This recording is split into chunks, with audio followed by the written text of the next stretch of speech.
Baik, pemirsa Women's Talk, kita masih bergabung bersama dengan Bu Herlina yang merupakan co-founder dari Raya Craft.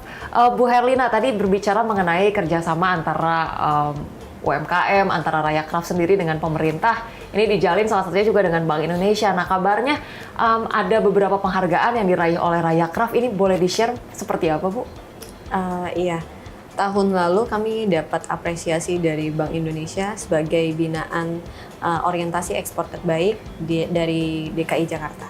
Oke, itu biasanya mereka menilai prosesnya kah, atau berdasarkan omset atau seperti apa sih, Bu?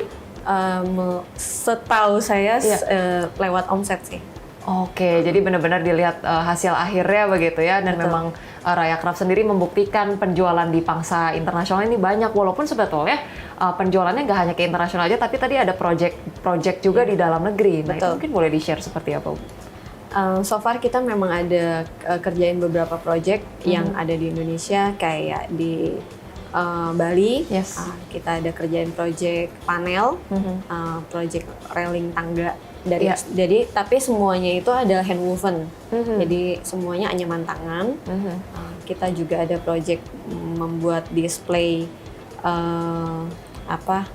produk yang ada di department store di mall. Oke.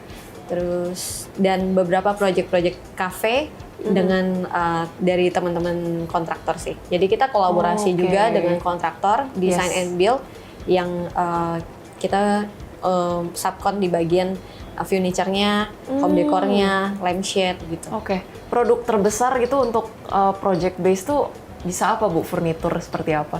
Kalau di Indonesia furniture sama panel. Oke, iya.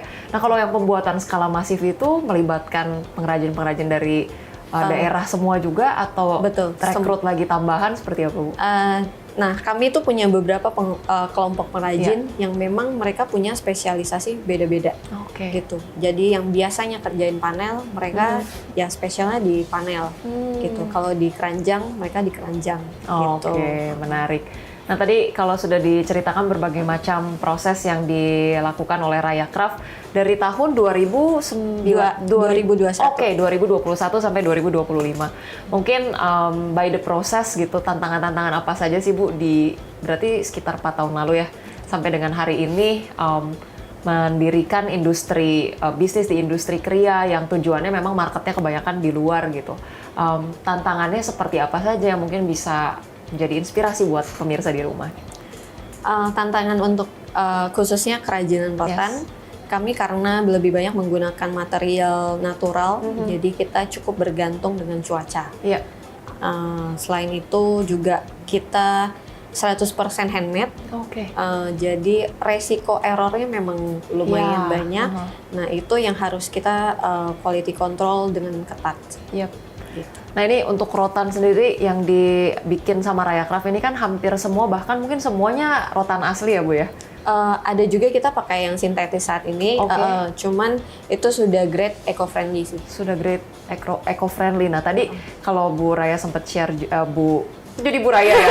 Tadi Bu Herlina sempat share juga kalau misalnya permintaan dari luar negeri ini justru kebanyakan memang mintanya yang rotan asli. Iya. Karena mereka memang prefer yang eco-friendly gitu ya, Bu ya? Iya, betul. Kecuali untuk yang outdoor. Misalnya yang outdoor, mereka pengen ada nuansa si naturalnya itu, tapi biar nggak cepet rusak, kita akan combine. Betul. Kita akan rekomendasikan yang dari sintetis. Oke, karena rotan asli sendiri pasti perawatannya lebih susah ya, Bu ya? Betul, maintenance-nya lebih ribet dan tidak boleh kena kelembapan yang terlalu tinggi. Yes, oke. Kita bicara sedikit ya, Bu ya, mengenai leadership Bu Herlina sendiri di Raya Craft ini, terhubung dengan mungkin ada teman-teman yang bantu ataupun pengrajin-pengrajin di daerah gitu ya, tapi mungkin kebanyakan kan wanita ya, Bu ya. Ada kesulitan atau justru sebetulnya menyenangkan sih, Bu, kerjasama dengan teman-teman wanita gitu ya, apalagi Ibu juga ada di pucuk pimpinannya begitu? Sejauh ini saya sendiri concern ke kejujuran dan kayak transparansi sih, gitu. Jadi itu fondasi dari yang harus saya tanamkan gitu, dari ke tim saya sendiri pun dan ke klien kami juga begitu gitu. Kalau interaksi dengan ibu-ibu, apa ya? Sejauh deadline yang sudah kita patok itu bisa kita kita penuhi. Itu sih saya selalu kayak, kalau kita bisa nggak nih gitu, saya akan komunikasikan dengan tim produksi gitu. Kalau misalnya kita punya deadline harus dikerjakan dalam 1 bulan gitu. Betul. Nah, kita mengukur kapasitas kami juga. Kalau misalnya bisa, kita akan bisa gitu. Nah, tapi kalau nggak bisa, jangan sampai kita bilang bisa, ternyata kita nggak bisa mencapai target itu gitu. Nah, tapi kalau misalnya ada kendala-kendala, biasanya kami komunikasikan sih gitu. Kendalanya di mana gitu. Baik. Berarti tadi ya challenge-nya dan juga maintaining the relationship-nya lebih kepada komunikasi, kejujuran, dan juga transparansi itu ya. Betul. Mungkin ada tips ataupun strategi ataupun motivasi kepada teman-teman UMKM ataupun teman-teman wanita di luar sana yang sedang merintis usaha di luar sana agar kemudian bisa lebih bersemangat dan juga bisa lebih meyakini potensi mereka masing-masing, apalagi untuk go internasional gitu, Bu. Ada tips seperti apa? Untuk para wanita, saya percaya setiap kita tuh punya hak untuk berdaya gitu. Apalagi untuk ibu-ibu ya. Seringkali kayak orang bilang kita harus memilih antara karir dengan keluarga gitu. Tapi pada kenyataannya kita bisa kok tetap berdaya gitu. Dengan caranya kita sendiri. Betul.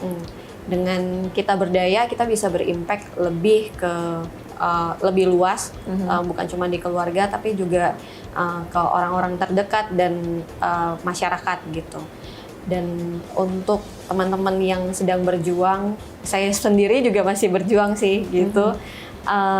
Kita jangan takut untuk melangkah dan harus mau terus belajar, karena kalau kita berhenti belajar, kita berhenti bertumbuh. Wow, kalau berhenti belajar berarti berhenti bertumbuh. Dan tadi saya suka banget dengan inspirasi dari Bu Herlina bahwa perempuan itu harus berdaya, perempuan tidak harus memilih antara keluarga ataupun karir, karena dengan cara kita sendiri kita bisa menjadi ibu yang baik mungkin ya, tapi tetap juga punya impact terhadap society begitu ya, selama kita punya spirit dan juga kemauan yang kuat gitu ya. Terima kasih banyak Bu Herlina, co-founder dari Raya Craft, sudah bergabung bersama IDX Channel. Semoga perbincangan kali ini menjadi inspirasi untuk banyak perempuan dan juga pelaku UMKM di luar sana. Dan pemirsa Women's Talk, jangan lupa untuk terus saksikan Women's Talk hanya di IDX Channel, your trustworthy and comprehensive investment reference. Saya Rosalyn Cu pamit undur diri. Terima kasih dan sampai jumpa.